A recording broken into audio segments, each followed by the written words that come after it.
इस देश का मिडिल क्लास कमर तोड़ मेहनत करता है, लेकिन इस मेहनत के बावजूद मिडिल क्लास गरीब हो रहा है, अमीर नहीं हो रहा। जितने डेटा का पैसा हमसे लिया जाता है उतना डेटा हमें यूज करने दिया जाए, वो एक्सपायर ना हो। ये हमारे मेहनत के पैसे से खरीदा गया डेटा है। Sir, I demand in this August House to make paternity leave a legal right in India. Sir third मेरा प्रपोजल है no bank charges for not maintaining minimum account balance. खाने में खतरनाक मिलावट का मुद्दा, फूड अडल्ट्रेशन का। सर आज मैं प्री पेड प्लान के जो मोबाइल यूजर्स हैं उनकी ओर से दो समस्याएं उठाना चाहता हूं। सर पहली समस्या है कि रिचार्ज खत्म होने के बाद आउटगोइंग के साथ साथ इनकमिंग कॉल का भी बंद होना। दूसरी समस्या जो टेलीकॉम ऑपरेटर का 28 दिन का मंथली रिचार्ज। इस जीवन में दो ही चीजें निश्चित हैं, डेथ यानी कि मृत्यु, और दूसरा है टैक्स। 1 केजी अगर एक्सेस बैगेज हो जाए तो फ्लाइट आपसे हजारों रुपए का किराया वसूलती है, लेकिन कई घंटों के डिले के लिए क्या फ्लाइट हमें कॉम्पनसेट करती है? इंडियन पेपर लीक हमने देखा, देश भर में देखा कि कैसे पेपर लीक हुए, क्या उसमें माफियाओं का राज रहा और कैसे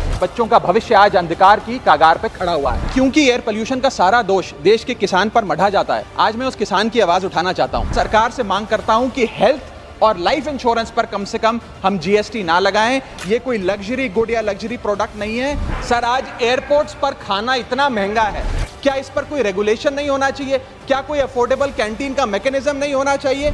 सर मैं बात कर रहा हूं जोमेटो और स्विगी के डिलीवरी बॉयज की। सर आज मैं इनका दर्द इस सदन में रखना चाहता हूं, और ये 10 मिनट की डिलीवरी का जो जुल्म है इसे समाप्त करना चाहिए। कहीं कैशलेस इलाज अचानक मना कर दिया जाता है, महीनों तक फाइल लटकाई जाती है, रीइंबर्समेंट नहीं मिलता।